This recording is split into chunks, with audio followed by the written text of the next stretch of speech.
पितृपक्ष क्यों इतना विशेष होता है हम लोगों के लिए। नमस्कार दोस्तों, ओम नमः शिवाय।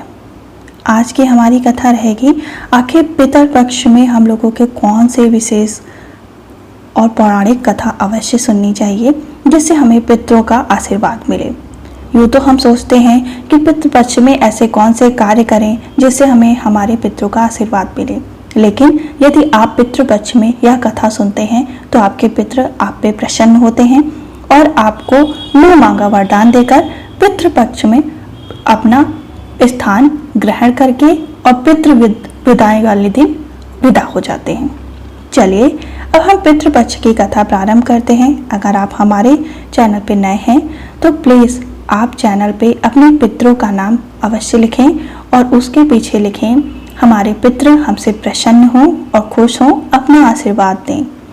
आइए कथा प्रारंभ करते हैं। पितृपक्ष की पौराणिक कथा के अनुसार दो सगे भाई थे, दोनों अलग अलग रहते थे। जोगी धनी था और भोगी निर्धन था। दोनों के नाम जोगी और भोगी था। दोनों में परस्पर बड़ा प्रेम था। जोगी की पत्नी को धन का अभिमान था, किंतु भोगी की पत्नी बड़ी सरल हृदय की थी। पितृपक्ष आने पर जोगी की पत्नी ने उससे पितरों का श्राद्ध करने के लिए कहा तो जोगी इसे व्यर्थ का कार्य समझकर टालने की चेष्टा करने लगा, किंतु उसकी पत्नी समझती थी कि यदि ऐसा नहीं करेंगे तो लोग बातें बनाएंगे, फिर उसे अपने मायके वालों को दावत पर बुलाने और अपनी शान दिखाने का उचित अवसर कहाँ मिलेगा। अतः वह बोली, आप शायद मेरी परेशानी की वजह ऐसा कह रहे हैं, किंतु इसमें मुझे कोई परेशानी नहीं होगी। मैं भोगी की पत्नी को बुला लूंगी और दोनों मिलकर सारा काम कर लेंगी। फिर उसने जोगी को अपने पीहर न्योता देने के लिए भेज दिया। दूसरे दिन उसके बुलाने पर भोगी की पत्नी सुबह सवेरे आकर काम में जुट गई। उसने रसोई तैयार की, उनके पकवान बनाए, फिर सभी काम निपटाकर अपने घर आ गई। आखिर उसे भी तो पितरों का श्राद्ध तर्पण करना था। इस अवसर पर न जोगी की पत्नी ने उसे रोका न वह रुकी। शीघ्र ही दोपहर हो गई। पितर भूमि पर उतरे। जोगी भोगी के पितर पहले जोगी के यहाँ गए तो क्या देखते हैं कि उसके ससुराल वाले वहां भोजन पर जुटे हुए हैं। निराश होकर वे भोगी के यहाँ गए। वहां क्या था, मात्र पितरों के नाम पर अगियार दे रही थी। पितरों ने उसकी राख चाटी और भूखे ही नदी के तट पर जा पहुंचे। थोड़ी देर में सारे पितर इकट्ठे हो गए और अपने अपने यहाँ के श्राद्धों की बड़ाई करने लगे। जोगी भोगी के पितरों ने भी अपनी आप बीती सुनाई। फिर वे सोचने लगे अगर भोगी सामर्थ्य होता तो शायद उन्हें भूखा न रहना पड़ता, मगर भोगी के घर में तो 2 जून की रोटी भी खाने को नहीं मिली।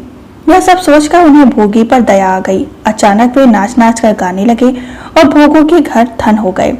भोगी के घर धन हो गए, जिससे कि सांझ होने पर ही भोगी बच्चों को कुछ भी खाने को नहीं मिला था। उन्होंने माँ से कहा भूख लगी है।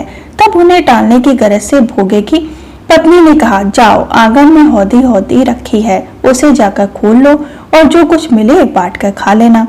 बच्चे वहां पहुंचे तो क्या देखते हैं कि हौदी मोहरों से भरी हुई है।